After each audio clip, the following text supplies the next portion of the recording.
the World Turns. Brought to you today by Ivory Soap, 99 and 44, 100% pure. It floats.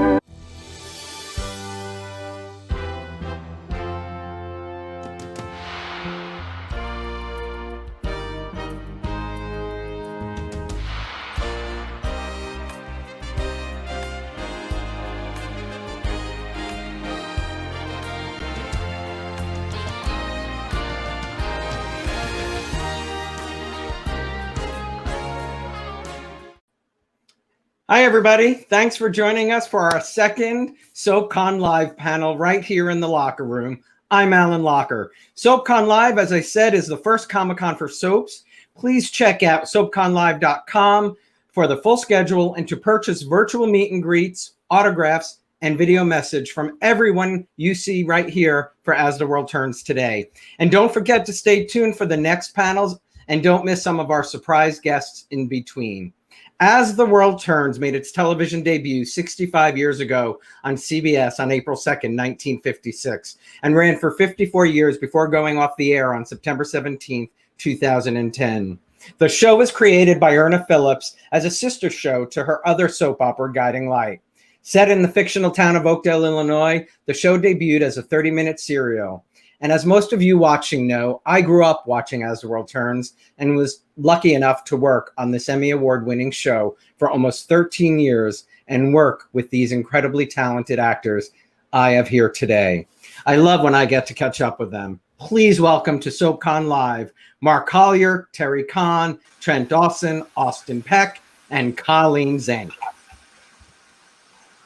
Hello. Hello. Terri and Austin are coming. I think they're having some internet trouble. Sorry, let me just see what they're trying to get back online. They got kicked off, and they'll be here as soon as they can. So we're going to talk for a little while, and then I'm going to bring in questions from fans. How are you, my friends? Great. Colleen, you look fabulous. I love seeing that. No, I said, Colleen, you look fabulous. You do, Colleen. I haven't seen that opening montage in so long, Alan. That was so wonderful to see. Yeah, Lucretia put that together. Wasn't it great?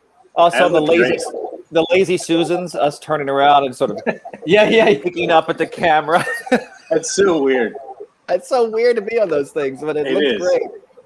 To try to make that feel natural is a trick in itself. Very strange. It certainly is. It certainly is. Hey, Trent, how was your play? You just got back on stage.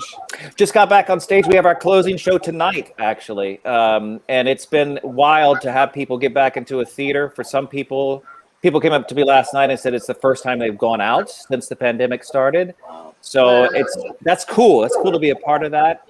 But also just seeing people sort of dip their toes because everyone's a little agoraphobic, you know, like even if they have the masks and the vaccine, they're still like, I don't know. They forgot how to socialize. So, and me too. I'm the same. I'm so jealous. Oh, well, it's been wonderful. So we're going to remount it. We're going to do it again. This was sort of testing the waters to see what the world's like out there. Is there a role for me, like playing your mother or something? You'd have to play my lover. You'd have to be my lover, not my mother. No, there isn't because it's a one-man show. But I can. I know. But I appreciate your ambition. But we closed tonight. It's been a very short run. Like I said, just sort of testing the waters, and it's been wonderful, Alan. Thanks for asking about it. Is it a theater? Are you doing it outdoors or inside? This one's being done inside, and the only way you could do it is if it was a one-man show. If I did like a lot of other actors, it would have been a bunch of other problems with all the vectors, you know. And what about capacity? We are at 33% capacity in a 160-seat theater, so that means 53 people or something like that. And we've been getting close to that. So we're proud of what we've been able to do so far. It's just a strange time to be trying this. Yeah. But hopefully as things open up, we have our big inaugural show happening in September, and that will be outdoors so people will feel a little more comfortable and safer. And you were a huge part of that, Alan, helping us with the reading back in October. That really meant the world to us, and really. Yeah, that was the first time we were able to, see. Last time I got to see all of you for the most part. Yeah. Colleen, let's go back to your audition for As the World Turns. What do you remember? My audition? Yeah. I was actually heading out to do an industrial show in Kansas City for John Deere tractors, and singing and dancing. Keep those combines coming. No, never mind. And I auditioned for World Turns, which was my 13th screen test for a soap opera. I kept getting turned down. And when I was out in Kansas City doing this show, I got a call from my agent, said, they want you, but they don't know what they're going to do with you. So sit around for 6 weeks and get a paycheck, and they're going to figure out what they're going to do. Wow. And yeah, that happened in July. But you did screen test for that? For World Turns? Yeah. And I did. was it with somebody, with an actor? I do, but I don't remember who it was. Yeah. Okay. I was up for the role of a hooker, and so I was. I'm not kidding. And so it was a seduction scene. That's all I remember. Okay. Well, you're so good at it. Well, you seduce well, my dear. You seduce well. I guess. Anyway, yeah. So I came back from dancing with tractors and combines, and 6 weeks later they called and they said, okay, we're going to resurrect this role we haven't seen for a long time. You're going to be Bob's stepdaughter and Kim's niece. Your mother is dead, your father is dead, and you're running away from a bad relationship in New York. And Well, so they brought me in. You did that for your 30 years on the show or whatever it was. You ran away from a bad relationship until the end. Until Henry. Until Henry. Hey, Terry, are you using an iPad or a phone? I'm using a phone. Does it look okay? It does, but you can turn it so that perfect. Just tilt it up a little if you can. Are we on now? Am I like? Yeah, there you are. Mark, what do you remember about your audition? I, much like Colleen, had auditioned for, I know, every soap in LA and didn't get the part. And I had actually auditioned previously for Another World. And, you know, the famous soap shots are you walking to the stage right or left, and you're talking into nowhere so they can have the over-the-shoulder shot. And I remember that on Another World, and I'm staring at the lights going, why am I not talking to this person? And it's a very confusing thing when you're getting started. And I'm looking at lights, telling this girl how much I love her. And I know I'm bombing it because I'm looking at these lights going, what am I doing? But As the World Turns ended up coming up because I had auditioned for, like I said, just about every soap and wasn't getting the role. And I told my agent and manager, I said, no more soap auditions. I'm not doing them. I don't want to do it. Don't send them to me. And I had auditioned for a screen tester for As the World Turns the year before.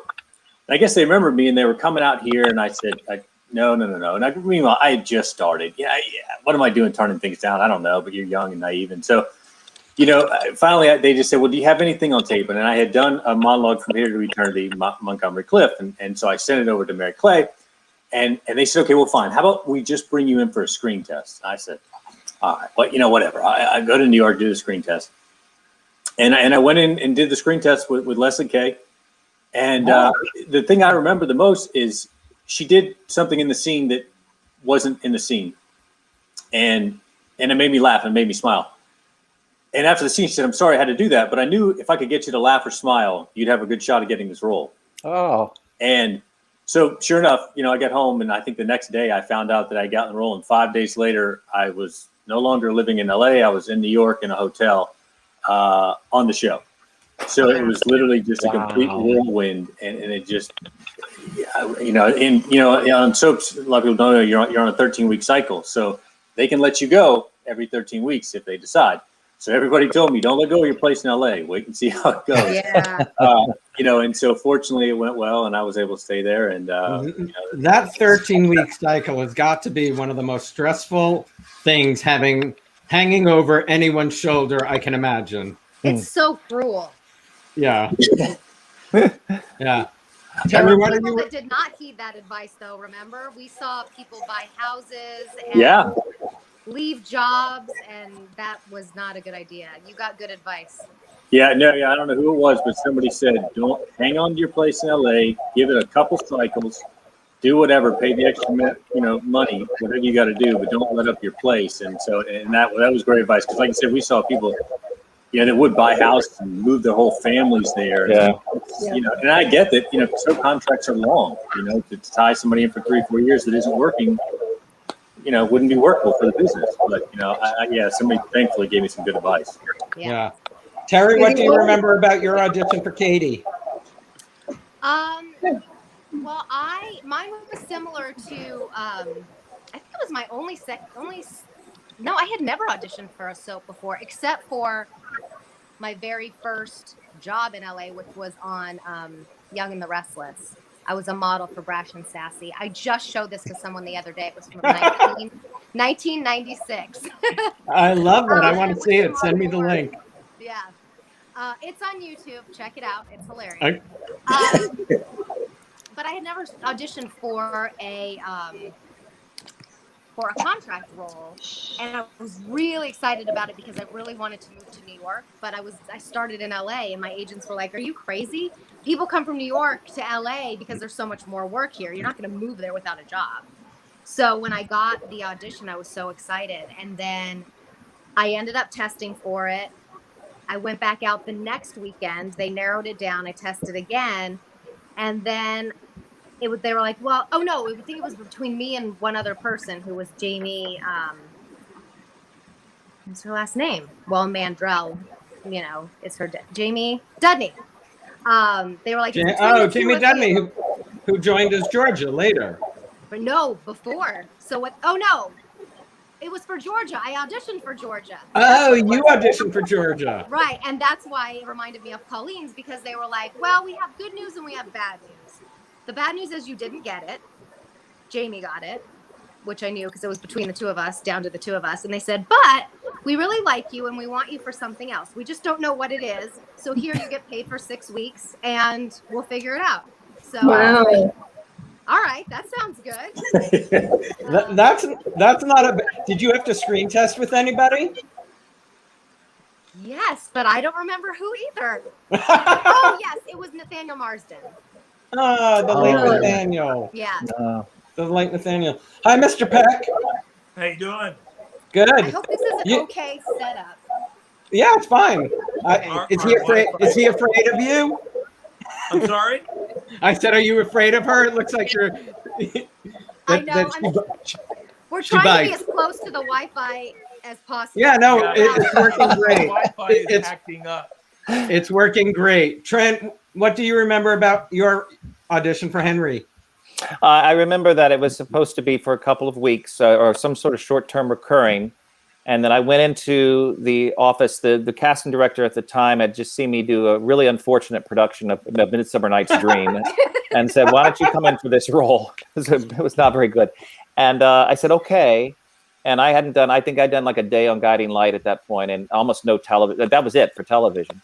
And then I heard it was supposed to be a scene with all of these, with me yelling at everyone at WOAK, or not yelling, but just bossing people around. I was, really kind of like in charge and arrogant. And everybody before me went in there and just yelled and screamed. And I thought, I could hear them outside the door. And I thought, well, that's one way to go. It's not a bad way, but maybe I'll try something different. So I just went in and I just smiled through the whole audition and sort of killed them with kindness. And that seems to have done the job. And then I did not get paid for doing nothing for 6 weeks. God bless you people. I would have loved that. They hired me and then they just kept me around and And I think Terri, they were looking for some storyline for you. And so they kind of threw us in the mix, which was a godsend. And then it just kept going, it just kept going and going and going. I'd like to say that so many women got pregnant all at the same time. And I was sort of, they had no storyline. So they said, well, let's give Henry some stuff to do until everyone gets back from maternity leave. I think that's one of the reasons. That's very funny, but that's probably. It is true. It's a great way to get story is have the ladies get pregnant. Yeah, For it worked out, for the always men. worked out great for me. I was all for the, yeah, absolutely. For the men. I just watched an interview, Austin, that you did. Terri and Austin, tell us some of the Oakdale props you have in your house.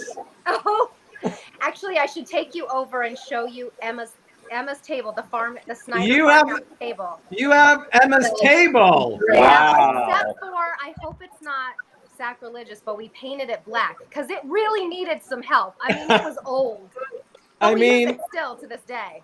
do Too you many have Hubbard thanks? squashes. Yeah. Yep, What? the Hubbard squash. The Hubbard squash. Do you have Thanksgiving dinner at that table? No. We have. Well, we have. Yes, we have had many, actually. That's awesome. That's Yeah. awesome. What up, Austin? You said you had something else. Was there? Oh, a couch. Katie's. We Did you have did cake? have we that. did have Katie and Brad's white. What is it? What was it? It was the white couch Crate and from that. Barrel? No, not Crate. Yeah, Yeah, Crate and Barrel, I Barrel. think. It was beautiful, but we Yeah, had but babies our at kids, the time. our kids so- ruined it. A white It's not couch doesn't. Yeah, A it's white not couch beautiful, it's doesn't white, last it's long modern with- after a while, Yeah. so it didn't make the trip to Pennsylvania. No. A white couch doesn't last long. I know Trent and Austin have been home with two little kids a lot during this pandemic. How has teaching been? Hey, you tell me, Austin, how are you faring? Wait, say what? He said, "You tell me." He wants to know how you're faring. Well, there isn't a day that I go by without making myself feel better. I think of myself like Michael Keaton in Mr. Mom. You know, so I'm always constantly in my own kind of comedy of my own making. It's a challenge. It's to me because I have older sons. They're not teenagers, and one's in college and whatever. And they're like my puppies, and girls are like cats. So it's like herding cats. I'm trying to get them to focus, and it's a real challenge to my own psyche because I have to, in order to be successful at it, I have to really change myself. The more I try to make them be and do, the more the day just goes to crap. And I lay in bed that night going down a list of all the things I did. I totally just, that moment was just, I could have, why wasn't I? Uh-oh. Did we lose Oh, him? we lost them. They'll come back. Colleen, what was it like for Trent and Colleen? What was it like coming together at the end? Did you know that you did they tell you were going to be paired together? No. Trent and I had talked for a long time about wanting to do some comedy together and, and have fun with it because we're both of that ilk and a theater ilk. And I kept going into the office and saying, Chris Gottman, you see what I'm seeing? And the writers came up with it and they just said, we're going to go with it. I was thrilled. And then, of course, they said, we wish we had done this a lot sooner. That was, at that time we were done. We were over. Yeah. Wow. But, honey, No, I don't remember knowing that we were going to end up. I was just happy No. that we did. They had that sort of triangle going for a while there, but it worked out. It worked out great. It worked out perfectly, I think. It did. Austin, what do you remember about your audition? And was it a difficult decision to decide to come to New York for the role? No, actually, it was funny because I was really itching to come back to New York because I lived in New York in my early 20s. Actually, I was living in New York when I got Days of Our Lives. And, Oh, wow. So I was just really I wanted the Four Seasons and I was missing New York. So as soon as I got off, before I went on Days, I actually came to New York and visited and met all the casting and, executive producers and just kind of built that. And I had met Mary Clay, and which was worked out it was kind of one of those things. It was such a good decision because then when Brad came up, because I had met Mary Clay, she was like, you know, I met him personally, and the character I played on Days was so different than Brad. And so because she met me, she was like, oh, he might be a good fit. But I remember Terri. That's what I remember. I remember Terri and some of the other actors, and I just remember thinking of it like, you know, Bummer. Colleen, you know, I was going to say this to you and Terri, but you and Terri, any of the men you worked with, it all worked. How do you say that again? I don't quite. All the male actors that you worked with. Yes. The two of you always, you know, the men that you were paired with, it worked beautifully. I just think it's really nice to see that. Mark, was there somebody who took you under their wing when you got there to help you learn the ropes?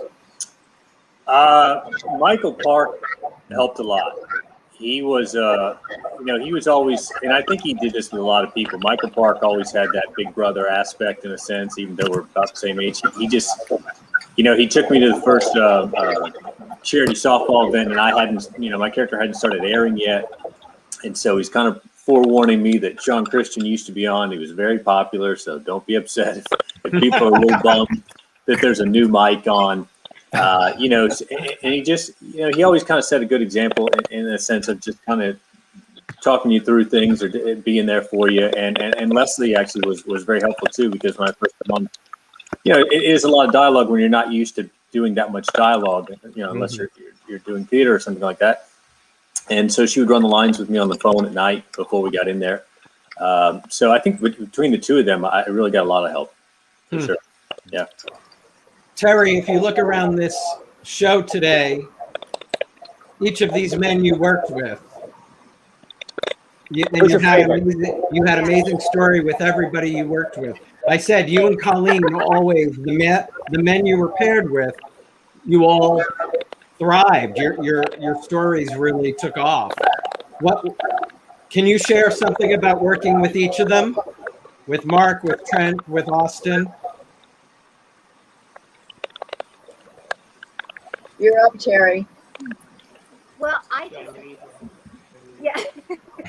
And we ended earlier. He was like, "Oh, that was very quick," and he's like, "I'm just gonna kill everyone," and then it ended. I'm curious to find out what you meant by that, anyway. But we'll get back to that. I was so incredibly blessed on that show with every single person that I got to work with. I mean, everyone was like, "How did you get so lucky?" Every guy you work with is like amazing actor, good looking, obviously easy to want to spend time with. So for me, it was just getting to play and just getting to know a different person and it would bring out a different side of Katie that I got to explore. I was just telling someone this the other day, how neat it is to be an actor on a soap, because when you're there for so long, you have literal memories that your character has. You actually experienced it. You're not making this up in your head where you're like, okay, so when she was 18, she met this guy, and making up your backstory. It actually happened. So to see how your character develops and the different sides that come out of them and how they mature as you mature is such a unique opportunity that most actors will never ever get in their lifetime. And I was just always so blessed with each and every one of them. I mean, Trent brought out a side of me that I didn't even know existed with this comedic side, and I wasn't very confident in it, and he really helped me to just go with it and just do it. You were hilarious. And then with Mark, I think he brought out this what? I said you were hilarious. Our connection is so bad. I'm sorry, I can't hear you. Okay. We can hear you. There they go again. Colleen, what are some of your favorite memories? Oh God. I mean, too hard to name, but 32 years. I think as time went on, I treasured more and more of it. I have a million memories from when I was young, and everybody I worked with back then. I have crazy memories of Anthony Herrera, who in the beginning I had a love-hate relationship with off screen because he drove me crazy. And didn't you say he used to jump up and down? Is that him before a scene? Did he do that with you, Trent? I don't think he did. I think it was just for you, Colin. No, it was not just for me, believe me. He would do that for every scene just to get everything pumped up. But it used to drive me crazy. It's like, okay, we're getting ready. They're going 5, 4, 3, and you're jumping up and down. But everybody I worked with throughout the years. Eileen, Catherine. Oh, well, my buddies. They're my buddies. They were my mentors. And Don as well, and Larry, and Marie Masters, and then eventually Elizabeth. I was very lucky to be a part of the Ryan Hughes family, and my children grew up fast on the show, and not quite so fast in real life. But as I was saying, as time went on, I came more and more to treasure every storyline that was handed to me. And they being the writers, entrusted me to do whatever they wanted me to do. Whether it was comedy, whether it was high drama, whether it was melodrama, whether it was ridiculous or not. Jumping out of a window. I just played that for some friends a couple of nights ago. And they said, well, where's your stunt double? I said, no, there's no stunt double. That's me. And I said, and I'll never forget that when Chris Goutman told me about this, he said, I know you want to do it yourself. I said, yeah, you're not going to call in a stunt double to do that. And then our director is Mikey Eilbaum, who now directs on YNR. And Mikey came up to me, and I've known him forever, and we're the same age. And he said, why do you want to do this? You could get really hurt. And my answer was, because I'm 51 and I can. That's fabulous. Yes. I had, yes. And then there's Trent, who was my gift at the end. Oh. He was my gift. No bullshit. He was my gift at the end. It's what they gave me those last year and a half was Trent, and what we got to play, and the fact that a woman of a certain age was carrying on with this young, gorgeous guy who was a little. It wasn't just a gift. It wasn't just a gift to you. It was a gift to the audience as well, because the audience was thrilled to see Barbara happy, and the audience also happened to love Henry, which makes it a double win for Barbara. Happy for Barbara's happy, and they love who Barbara's with. Let's start taking some fan questions, because there's a lot of fans who are tuning in today. Mark, I don't know if this is true, but did you get to work with Sean Christian on Days of Our Lives? I did. I had come in playing the character of Liam, and I was trying to get interested, trying to get Jennifer to date me, and she wouldn't. So I become obsessed with her and trying to, stalk her and everything else, and at the end trying to kill her. But Sean Christian was dating her. His character, Dr. Dan, was dating her at the time. So at the end, he and I get in a big fight and everything else. So it was really pretty interesting, because we knew that we were the first two Mike Kasnovs, and it was surreal, and it was really it was pretty fun. So yeah, we got to work together on the show, and he's a wonderful guy, really kind guy. He was great to work with. I enjoyed it. Can I ask Mark a quick question? Yeah. Mark, are you in this amazing Dixie Chicks video from about a million? My daughter has become obsessed with the Chicks. And that Ready to Run video, she is obsessed. And so you were in my life every night as we watched you being this really jerk of a groomsman to the chicks as they do all kinds of wild stuff in wedding dresses. And I love the song too. So I'm just making sure it was you. Oh no, it was great. It was a wonderful shoot, and Gary Marshall is in it because he had directed Runaway Bride, I believe, and so he's sitting on the couch throwing popcorn. His son's driving the car. The Dixie Chicks, I guess each one of the Dixie Chicks, each one had picked one of us through our audition tape, so they got to make a choice. So when we got there, they wanted to meet us, and they were the nicest women you'll ever meet in your entire life. Oh, I'm glad to hear it. Super humble, ground, and at that time they were at their peak too, and just so kind. They gave us free tickets to come watch them, backstage at the show and everything. And at the end, there's this tremendously huge food fight that lasts, with wedding cakes and everything, that lasted for 10 minutes. It's probably the most fun I've ever had shooting anything in my life. If you ever see that video, it's a full-on. They just said go at it. They didn't choreograph. They just said go on and have the biggest food fight you can have. Oh, I love it. I love it. I remember looking at that video. It has like ridiculous millions of views. Oh, they're huge. Huge. Yeah. Terri, when Trent and you were talking about being funny, I was remembering that we created Katie's butt-busting workout at New York Sports Club. And then Austin and Terri, we went to Chicago so you could clean one of our fans' houses. Do you remember that? That was fun. That was fun, actually. That was a WOAK contest that we did on the show, and the fan won $5,000. Yeah. That was fun. so funny. Like the things that we did, that's what I mean. When you're on a show for so long, you truly get to kind of experience everything. And it's just like a once in a lifetime opportunity that probably won't exist very much. It rarely exists now, but it's just something that not very many people actually experience. Yeah. Colleen Jacarius was asking, and I know this is so hard, but a favorite storyline? A favorite storyline.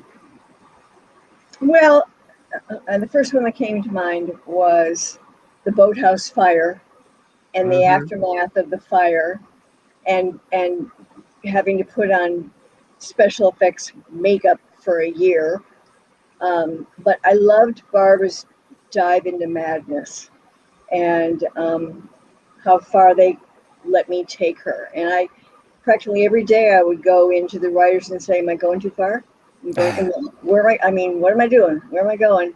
And then finally at one point, Chris Goutman said, okay, it's time to get your voice back, literally my voice back, because I had done a whole raspy kind of thing with her being burned to a crisp. So that comes to mind. I think Barbara and Trent with her being kidnapped at the cabin, and with Henry showing up with dinner and putting it through the doggy door, and Barbara not taking it, and then finally he got so upset with Barbara that he donned all of fireman's wet gear and came back with a fireman's hose and hosed me down as I put my head through the doggy door while I am captive. That was fun. Oh my God. Yeah. Oh my God. I loved the high drama. I came to love all the Barbara and James things, though in the beginning, as I said, it was just so over the top for me. And coming mostly from musical theater to daytime, I was so frightened of being over the top as an actor, not realizing that, frankly, that's what what good drama is. Take it into that musical theater area of disbelief. And God, too many stories. Yeah, I bet. And Colleen, many fans are saying Colleen does not age. Not at all. You look fantastic. Thank you. Trent, and it's no work. It's no work. No, and I truly, Terry, I'm talking to you. I truly believe that women age if they're doing something to themselves. Yeah, And, I do and too. if they don't do anything, they look normal, like a human being should look. So Yeah. that's my Well, 2 cents. and you're So also thank you to everybody. Thank you. you're covering yourself there in the sun, which you should be doing. Not necessarily all the time, though. The sun's about ready to hit my face. Well, Trent, one of our fans was asking what it was like to get to work with Maura again on General Hospital. It was a blast, and I was so grateful for it because I didn't really know. I knew some of the behind-the-scenes folks out there that had moved over from World Turns, but not much else. And it was like no time had passed. Like we just picked up, and we had a way of working together that was, I don't know, it was just, it felt like being back together with like an A-team. You know what I mean? Like you're just going in, like you're going to come in and just rock this. And she was spectacular, and I got to torment her, which was a blast. So it was a lot of fun. I hope to get a chance to do it again. Yeah, I bet. Terry, Chuck says that you're doing a great job on QVC, and I want to know from Austin. Do you have to tell your wife no, you can't buy that? He doesn't even try. The girls joke around. They're like, everything in our house is from QVC. And they're not wrong. And there's I'll come home and there's like, or there's my dog will start barking because he might do that now. He's sitting right here. And there's the UPS guy. Packages. Packages. It's so hard because my job. Still got no, she'll come home. She'll be like, what? She's like, okay, I know we have an air fryer, but this one this air fryer is also. We won't have to turn on the oven the whole summer because you can fry in it, you can bake in it. You can. It's so funny. Like I truly love that job more than I ever thought I would. I just missed being on camera and missed having. How did that job come about? How did that job come about? Well, we still had agents afterwards, but it's hard. I mean, I know we can all attest to this. Like once you get used to having kind of a 9-to-5 acting job, because you don't have to audition all the time. You have a job for years and like in Colleen's case, decades, which is beautiful. I mean, it's like, and for us even, I mean, it was like 13 years for me. And when it's over, you go, this is all I know how to do. It was really, really hard for us. So we were auditioning, yes, but then we got into real estate and, that was interesting and fun in a way, but I was like, I want something consistent. He hated it. We need something consistent because that wasn't consistent either. So even though we still had agents, I was always going on all of those, like breakdown services. And I saw it there and I was like, I wonder what that's about.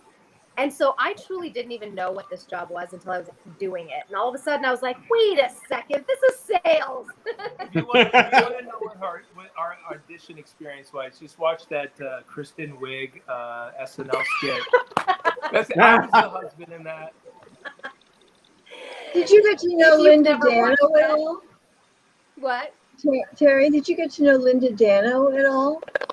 Because Dano had her own homeware line. Yeah. Oh yeah. And I mean, I did get to know her for a little while before, when we were still on As the World Turns, when Another World was still on. But and I had heard that she had been there. She'd been there a long time. Yeah. A long time. Still, like Mackenzie Westmore, I just worked with her yesterday. She has a line of makeup, and who else? Well, Lisa Rinna is there, and so I kind of, I'm still connected somewhat to the soap world, but yeah, that was the same thing. It was like lots of auditions, lots of callbacks. Then I had to come down and audition here, and I had no idea what I was doing. Most of the people I was auditioning with were, entertainment hosts or news, and they had some really, sports. They had really great resumes and all of this experience doing that, and that's not what I did. I had been on camera way more than they had, but so I was really intimidated but the beautiful thing about what I do is it's just about being vulnerable and being me. And truly, I think that's what makes a good actor as well. And Terri, it was your experience as a host on WOAK that got you this job. yeah, that's true. Yeah, you know what? I didn't even use that, and I did put some of those clips in my reels. So I was like, I could make a totally different reel for this and make it look like I've been a host, which in a way we kind of have. And Alan, you know this because we would we would interview each other. We would take everybody through. You know, we would take Soap Opera Digest through the studio, and so I mean, I had some opportunities where I had kind of hosted, and that's how I put together a reel. So. That's great. Yeah. I wasn't a host, but I had played one on TV. I played one on TV. And what you said when you said here, you're in Pennsylvania where QVC tapes, right? Yes. Yeah. Hey, Mark, you just did an episode of Insecure. How was that? And you also have a short film you did. Tell us about both.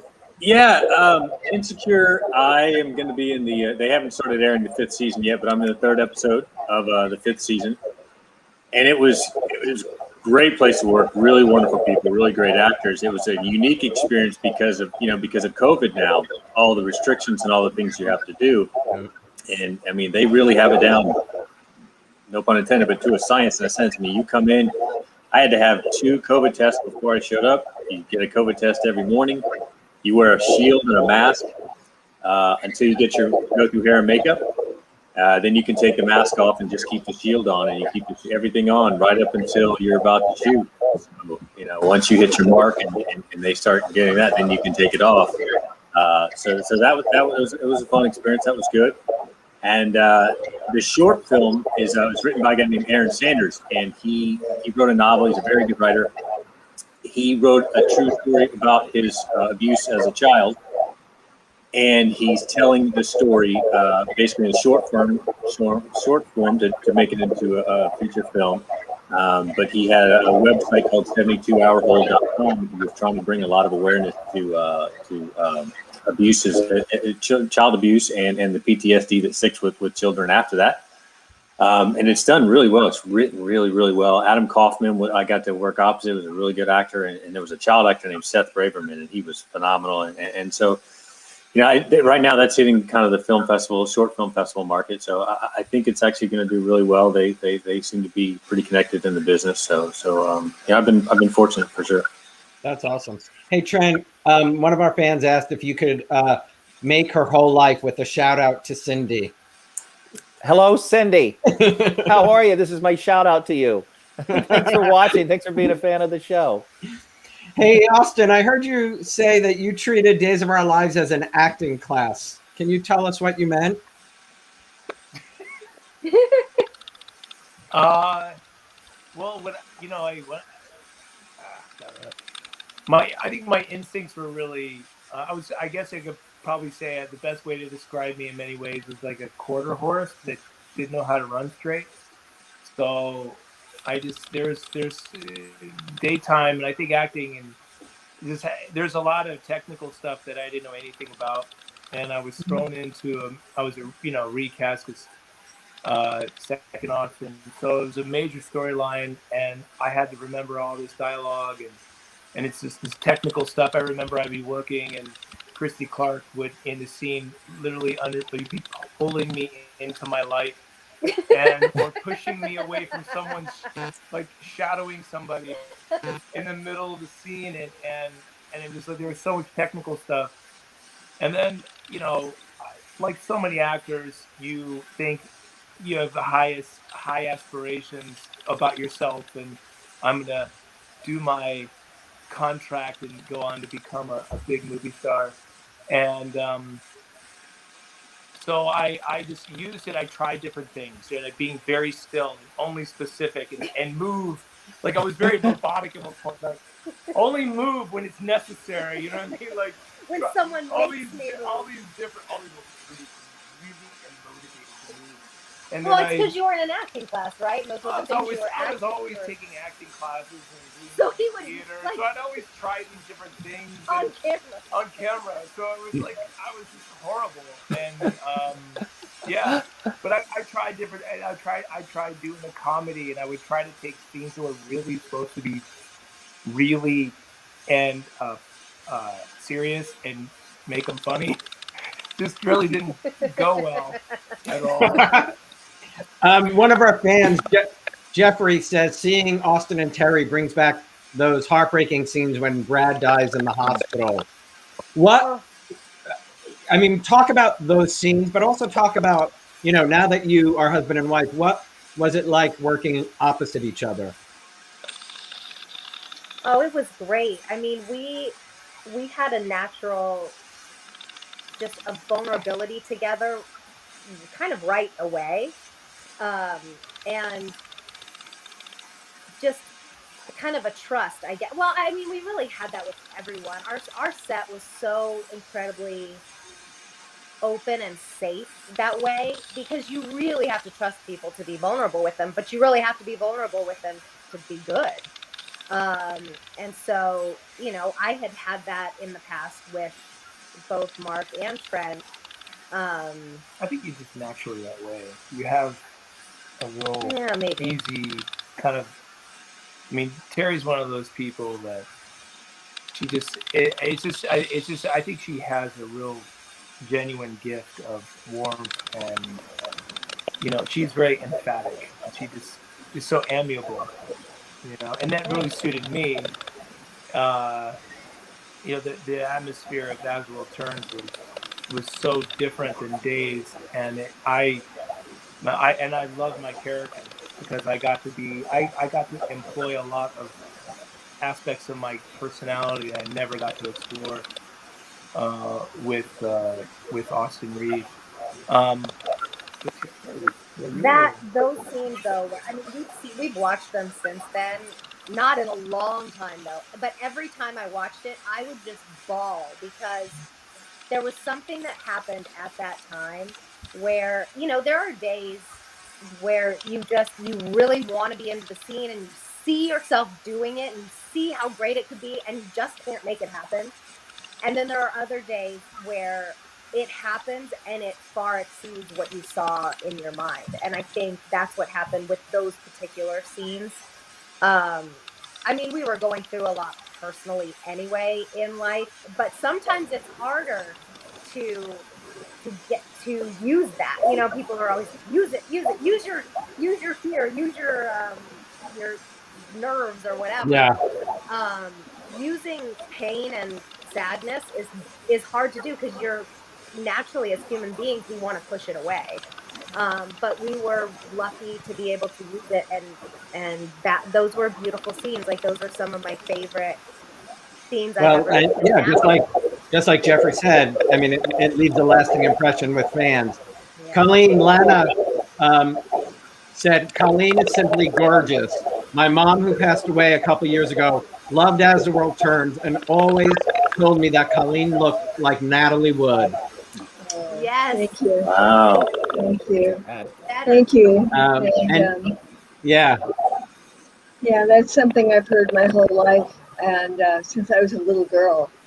And when Natalie died, it had a huge, she was 42, and it had a huge bearing on me. I was on the show at the time, but it hit me like a ton of bricks because I felt that she was like my sister. And so it's interesting now. I'm actually, I'm getting my PhD in film history at TCM, a plug for Turner Classic Movies. And I'm not kidding. I'm really not kidding. And I'm just seeing films I've never seen before, all night long. 3 o'clock in the morning this morning was Victor Victoria, which I've seen about 20 times now, but I watched it again. But anyway, thank you for that. She was really something. We just have a minute or two, but a lot of people wrote, if the show is revived today or just thinking about your characters, where do you think each of them would be? Still dead. Hey, not in a soap. You could come back from the That's dead. true. That's right. You could. Yes, my fictional ex-husband James Senbeck came back, I think, 7 times. Yeah, exactly. I would love to see Barbara and Henry have adopted some little like minion that we groom and make into like the guy that's going to take over all of Oakdale, like a But villain. they're really a dance team. But they're really yes. Or they're But he's on also a great choreographer. It's a he in my mind for some reason. But he just becomes just this power broker and takes over the entire town, and we're just pulling the strings because we've groomed him since he was a child to become this evil force Trent, in all of you've given a lot Oakdale. of thought to this. I know. He has the script written. Send Becky in all the I way. never looked so cool. I've never looked so cool than when Trent Was came into me, or when I came into him. I like the first one better. Yeah. you did so well at that. I was like, I can see him in there. That was so much I was fun. like, wow. I was like, no, I'm not that cool. Not that cool. It was so much fun. Mark? He was such a good sport. Yes. Where do you think- Well, I mean, because Mike had left. Mike's yeah, done. where did he head off to? I don't remember. North Carolina, and he got married and had a child. So I'm thinking he's definitely got to come back to Oakdale because he misses being back home. So he goes there. I don't know. I guess at this point Jennifer's gone. I don't know. Jennifer is dead. Yes. Right. So that rules that out for a relationship. Katie, I don't know how it, so I would imagine Mike. Chris, but that was a very quick. All I know is I wasn't even cold yet before you Yeah. moved on. So I'm a little bummed about that was very. I mean, that was a It was rebound like, for sure. Brad! Yeah. That's Mike's kind of For Katie and Mike. I don't know. Yeah. bodies aren't cold before you move on, and kids age from 2 to 10 in 3 seconds. Right. So- Right. Yeah. Or, Yeah. Mike's going to end up coming back to Oakdale and getting probably in some sort of marital trouble. I would assume because he makes a lot of mistakes like that, but he does try hard. So that's what I'm thinking. And Terri was with Chris. Who was Right. Chris at the time? Daniel Cosgrove? Yes. Oh wow. That must have been fun. Yeah, that was great. He was awesome. He's a riot. The fact that like they did throw us into that relationship, kind of. It was hard to justify after he died, and I was like, all of a sudden, like, oh well, you were my soulmate anyway. Let's get together. And then we switched houses with Margot. Oh, Tom and Margot. So weird. So weird. So weird. Yeah, that's right. Guys, it is so great to see your faces. Thank you for doing this. Always. Stay Thank well. you to the fans. Thank They you. miss you. Thanks They to miss fans. you. That's all that's been written up and down the comment section. They miss Oakdale. They miss As the World Turns, and they miss all of you. And I think we miss Oakdale too, and Miss it everyone too. met. We certainly do.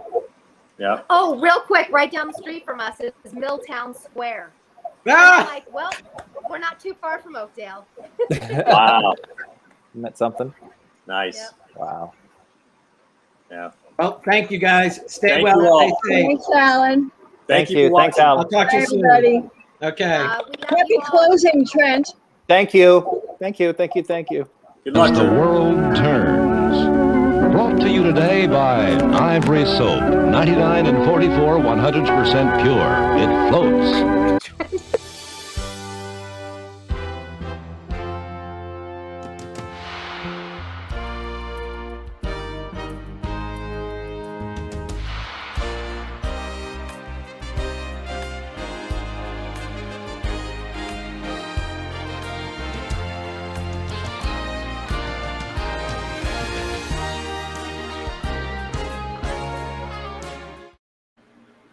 Thanks, Mark, Terri, Trent, Austin, and Colleen. It was so great to see all of you. Remember, if your questions weren't answered during the Q&A, or if you want to chat more personally with the guests today, get an autograph or a video greeting, you can visit soapconlive.com to purchase them right now. Thanks for joining us for this SoapCon live from Oakdale. Stay tuned for the Kramer Women from One Life to Live up next at 5:30 p.m. Eastern. Bye, everybody.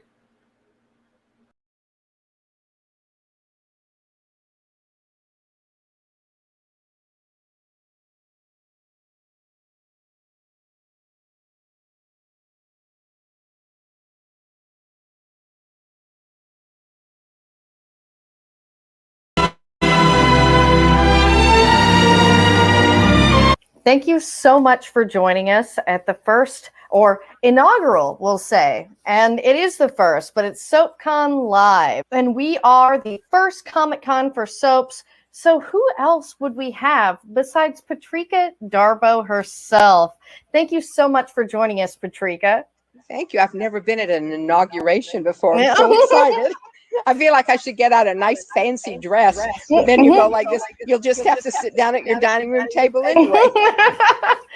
Well, and that's what's so funny and why it's so great that we can do this virtually. And as much as we want to be a live event one day, the fact is we can reach more people by doing this online, and you don't have to leave your living room, and neither do I.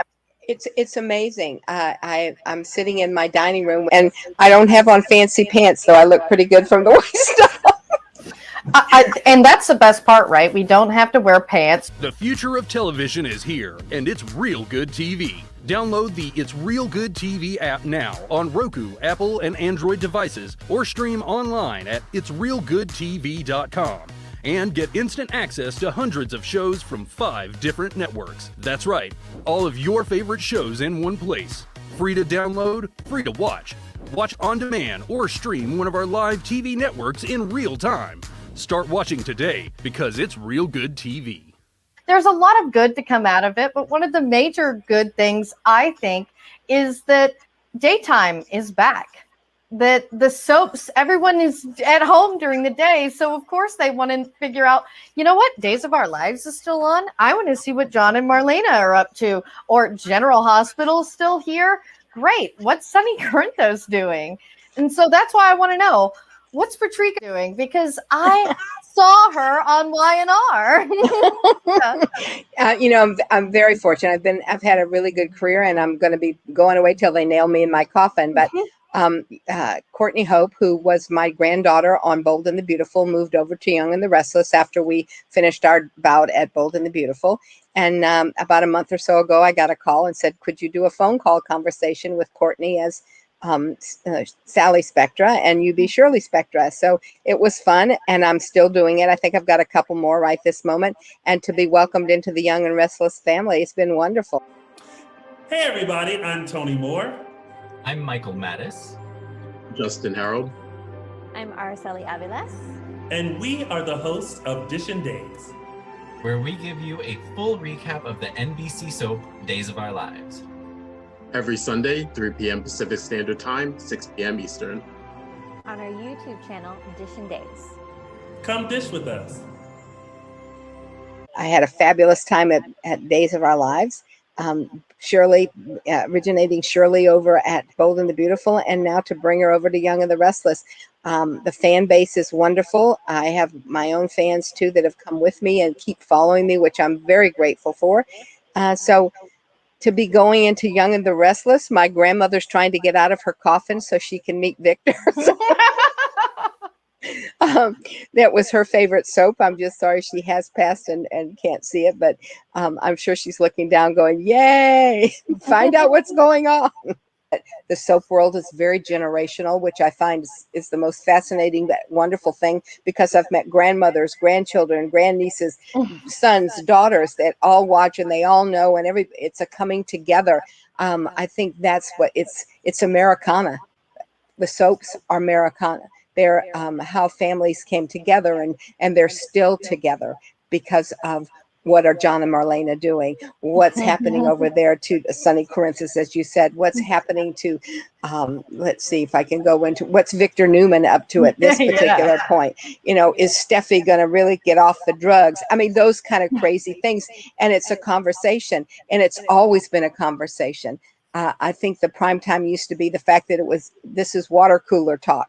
You go to the water cooler to get a drink and you start talking about what you saw on St. Elsewhere the night before, or that kind of thing. But it's those shows end usually in 7 years. The soaps have been on, 35, 36, 47.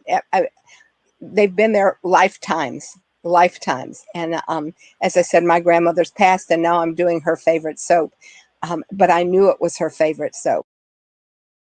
I love soap operas. I love the drama and the romance and the mystery. And sometimes there'll be a little bit of adventure or a little bit of comedy. Oh, and I love the super couples and the super villains and the families, where some of the family members are so loyal that they would literally do anything for each other. I love that. I have just been a soap fan for so long, ever since I was a little kid watching Days of Our Lives with my family. And we even have family memories connected with the show. Like on Christmas, we'll be enjoying our Christmases while the Hortons and the Bradys are on our TV screen enjoying theirs. So it's like we're all celebrating together through the TV screen. And I have just been a huge fan of soaps for so long, but now that I'm an actor on the audio soap opera Forever and a Day, I am an even bigger soap opera fan, and I just continue to love soaps. It's amazing. People's stories mean so much to them. Again, we are their family also because we go into their homes every single day. I guess that's the best thing. The soap opera genre is Americana, period.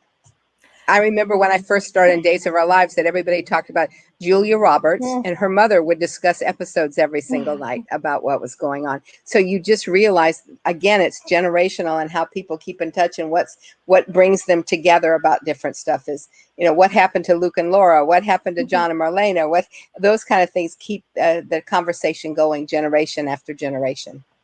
Yeah, I mean, even Carol Burnett had to have a telegram back in the day to keep up with all my children because she was such a fan.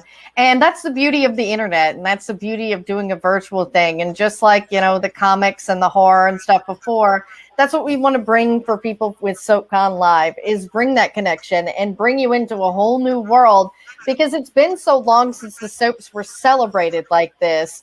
And I'm so happy you could be a part of it, Patrika. So can you tell them a little bit about what you're doing for SoapCon Live? We have so many options. The whole thing is, everybody out there, I'm going to say to this right now, this whole thing is new. It's new to all the performers also. Mm-hmm. But what we're doing are meet and greets. You can sign up to meet and greet me. We'll do autographs. We'll chat about anything you want to chat about, except you need to know I'm married. I did put on my bra, even though you can't see me from the waist down. Those little things maybe we won't share, but there's going to be some fun times. You're going to get to see people that you haven't seen for a while. You're going to get to see old dolls like me who keep hanging on. So it's going to be a fun thing. It's going to be fun.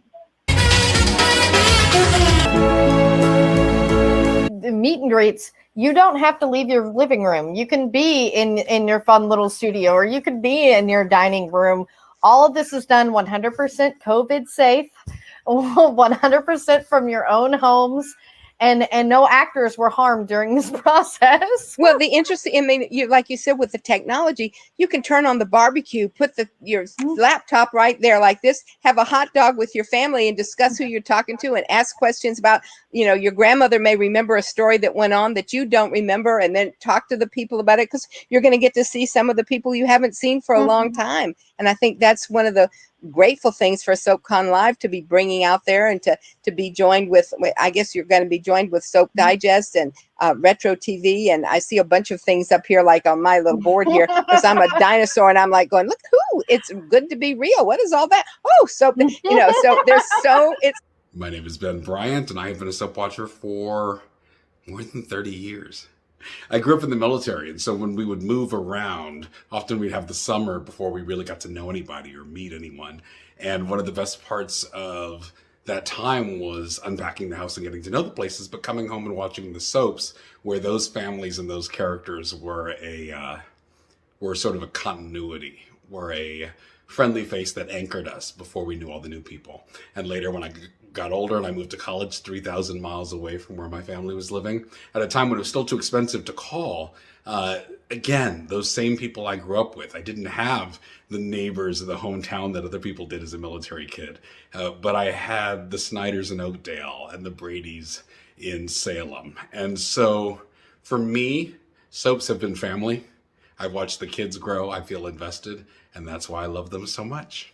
I can remember my husband and I taking my grandmother to Houston to see the Space Center. Yeah. My grandmother was here when the Wright brothers flew the plane. This was iconic for her. And so here we are celebrating generations of being iconic. The soaps are iconic. Everybody remembers certain things. I mean, the Luke and Laura story, I mean, that was like, oh, I mean, everything. You know, how many times is John going to have to rescue Marlena? You know, where are Bo and Hope? Those kind of things. What's happening with Stephanie and Liam? It's all that kind of stuff. You know, what did Victor do now? Oh, poor John Abbott. Those are all the things that are going to bring us together and have such fun because we get to ask all kinds of questions. And if we don't know the answers, we'll either make them up or we'll find out for sure what they are. I've really gotten into Days of Our Lives. I didn't grow up watching it like the ABC soaps, but when the pandemic started, it was the only one that was going to be able to last through, you know, the other ones, they couldn't start filming, but Days was 8 months ahead. So I'm like really into it now. And I realized that your daughter on the show, you played Nancy Wesley, Chloe Lane, she's back. And does that mean that maybe Nancy will be coming back too? You know, listen, Lucretia, as much as you love the soaps, I do too. I've had the greatest time and I've now worked with all 4 of the ones that are on the air. To be asked to come back would be wonderful. I think they have an opportunity with Kevin and I, and we also have Joy. We have the sister. We gave birth to save Chloe's life. So there's a whole story that could happen there. You just never know. You just, as doors closes, another one opens, you just go in and out. You make the best of it. Don't be a woulda, shoulda, coulda. Just live your life, live your dream, have fun. And I can't wait. I'm available. Watch The Doctors is Moving, and you're going to love the new location. Download It's Real Good TV to join your friends from Hope Memorial. Available online and all your devices. Already a Doctors subscriber? Then there's an email headed your way with a coupon code for free access, plus special bonuses for starting your new account on It's Real Good TV. Haven't gotten your email? Don't worry, you will soon. For details, visit itsrealgoodtv.com. You just have no idea what my Sally girl has been up against with that Summer girl. And so you'll have to tune in to find out. I know. And tune in, guys, because whether they're preempted or not, because I know we have a lot of late breaking news these days, you can check out soapconlive.com on the Soap TV guide. Click that. You can find your soaps mostly for free if they are preempted. So that's the beauty of the networks. They put everything online or on your apps now, so you can watch no matter what. And what a great, I mean, the fact that you started this company and doing this is giving people that are not sure technically about stuff an easier way to get there. Because when you're older, it's hard to figure out what the app is doing, or now they want me to pay. How do I pay to get in there? And so this is a wonderful thing that you're doing. So everybody watch this. It's going to get better. All right. Well, thank you so much for joining us, Patrika. If you guys want to meet and greet Patrika, you can meet her on May 15th, and that's starting at 10 a.m. Pacific time. I always feel like you almost say specific time because that just seems so close together. When I do recordings, I have to be very careful because I'll say a time, and then my husband or whoever's helping me with it at the time goes, honey, you can't put a time down because somebody could be in New York versus somebody in LA, and then they'll get confused. And I go, okay, let's do it again. So yes, please join me 10 a.m. whatever time, you'll find it. I'm there. Come on by. I've got lots of things to tell you.